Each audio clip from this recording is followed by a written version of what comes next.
The year 2020 was a wild year for most of the world. And for me, it was more so to do with my own spiritual journey at the time than it was to do with the coronavirus epidemic. Now, in the beginning of the year 2020, I think I was going through a little bit of a spiritual burnout. I had been in a fundamentalist Baptist church, or in a few different fundamental Baptist churches over the past 10 years or so before that. And I was starting to get to the point where I was seeing, I was just getting tired. I was getting worn out through and just kind of discouraged. I mean, first of all, in the ministry that my wife and I were looking over, which was the children's church ministry at that church, the last one we were at, um, it was just us for the most part, and we were very it was just very discouraging that we had all these different inner city kids coming that were being transported on these buses to the church every Sunday. And sometimes we would have like 30 kids in a room, and it would just be the two of us. And maybe if we were lucky, we had one other person to help us.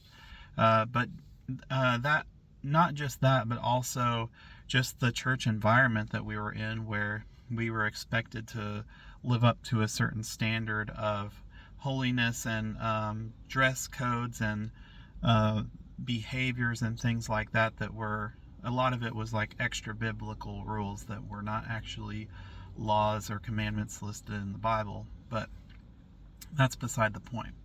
What I'm trying to get at here is there was, towards the end of 2020, that whole year was just a big it was a very impactful year for me, because with all the lockdowns and different things, and putting different ministries on hold that our church, with our all the different church lockdowns and stuff, we had to put different ministries on hold and stuff. And so it was a big year of self-reflection for me, and for just considering, like, what do I really believe? And I grew to learn that a lot of the beliefs I had, especially the more legalistic ones, were not biblical.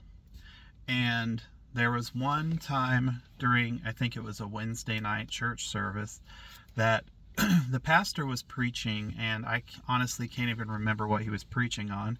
It was during the year 2020, so it probably had something to do with the elections, or how wicked the world is, and how America is going to hell in a handbasket, or something to that effect. But honestly, it probably just bored me to tears. So if I was to keep myself awake during the church service, I just started looking through my Bible. And this was kind of a regular practice for me on Wednesday nights at that time. And I came across, I was reading through Galatians, in Galatians chapter 2, and this was the passage. If just for context, the book of Galatians it's basically, so it's Paul's letter, his epistle that he wrote to the church of Galatia, or the churches in Galatia. And in this book, he's making a defense for justification by faith apart from the works of the law. And there was a big issue going on in this region of Galatia in the churches, where there were Judaizers that were coming in, and they were trying to push these Gentiles into, and coerce them into being circumcised against their will, and basically making it like it was a matter of salvation, that if they weren't circumcised, then they weren't truly saved. And so Paul was sending this letter to correct a lot of these things that were going on. And this one passage really stood out to me whenever I was reading it. And this is the one passage that led me out of fundamentalist Christianity. Now, I'm still a Christian. I'm not someone who's like become an atheist or anything like that. But I'm no longer attached to like the denomination I was in, the Independent Fundamental Baptist denomination. I go to a Southern Baptist church right now, but I don't even really consider myself to be a Baptist. I just consider myself to be a Christian, because I think that I think that labels and things like that, of like saying, well, I'm a Baptist, I'm a Pentecostal, I'm a Holiness Church member, I'm a Mennonite, whatever. I think that that is all, it's a distraction, and it takes our focus off of what is truly important, which is about the teachings of Christ and what Jesus came here to do. So anyway, going back to Galatians chapter 2, I'm going to read this passage here. It is where it's a very well-known passage where Paul is talking about his confrontation with Peter. So I'm going to start reading. It's for Galatians chapter 2, verses 11 through 14, which says, But when Peter was come to Antioch, I withstood him to the face, because he was to be blamed. For before that certain came from James, he did eat with the Gentiles, but when they were come, he withdrew and separated himself, fearing them which were of the circumcision. And the other Jews dissembled likewise with him, insomuch that Barnabas was also carried away with their dissimulation.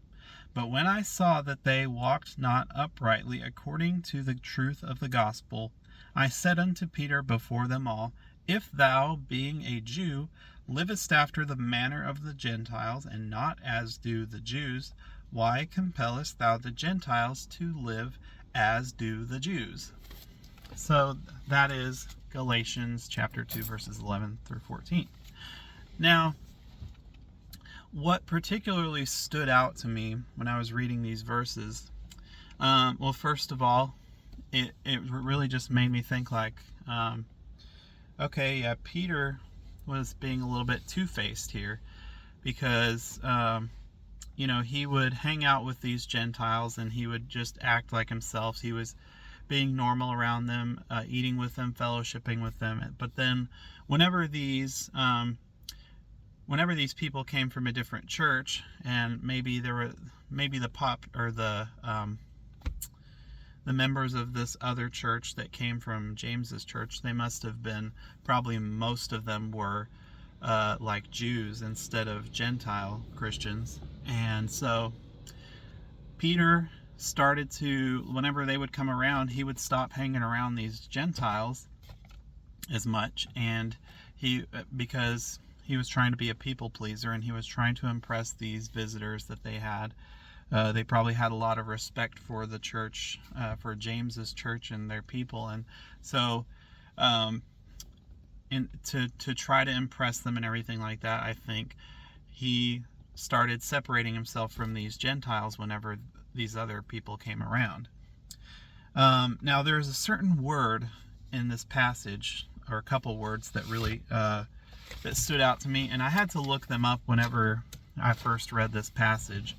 And that was like where it says, like when Peter separated himself, fearing them which were of the circumcision, and the other Jews dissembled likewise. So that word dissembled.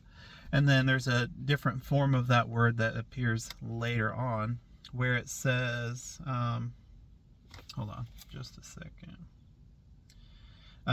Okay, it says, So, and the other Jews dissembled likewise with him, insomuch that Barnabas also was carried away with their dissimulation. So that word dissembled and dissimulation. Now, whenever I first read that word dissembled, I thought it meant something to do with like disassemble, but it's not the word disassemble, it's dissemble. And dissemble and dissimulation are different forms of the same word in like different tenses or types of wording. And what basically the definition of that word is to conceal one's true motives, feelings, or beliefs. Now, what's interesting about that is that typically when you hear Christians talking about like you're not being true to your beliefs, or you're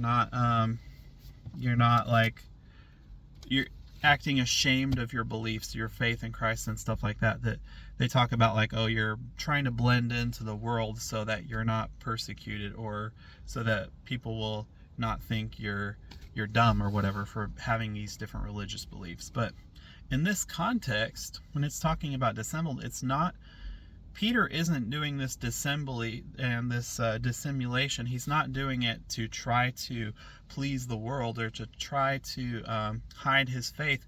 He's actually doing it in the opposite direction, which is to try to please these religious leaders, to try to appease the people, the Judaizers, and the ones that are trying to press for this circumcision of the Gentiles and all that kind of stuff, and this legalism. And that was really interesting when I found that out, that like Peter was basically hiding his true beliefs. He didn't want to be legalistic, and he didn't want to stop hanging out with the Gentiles. I don't believe that that's what he wanted to do. I think if he were being authentic, he probably would have hung out with them just like normal and not tried to hang out with these Jews or act like he's better than these Gentiles that were in the church.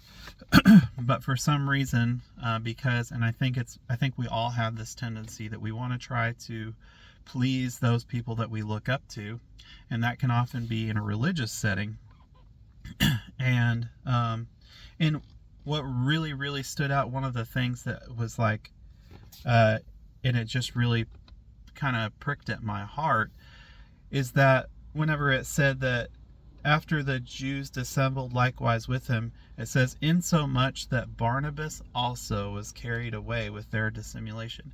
And when I saw that, I'm like, whoa, Barnabas? Like, Barnabas was also doing this? Like, it wasn't just Peter, but I think Peter influenced these other Jews, and then he even influenced Barnabas to where he was carried away in the dissimulation. So now Barnabas was starting to, probably because of peer pressure and stuff like that, he started to go with this group and trying to fit in with the cool kids of, okay, well, I guess we shouldn't hang out with these dirty Gentiles that are not circumcised, because they're not like us true blue Jews that are following the law to a T. So now that, and the reason that really pricked at my heart is because I saw myself in this situation.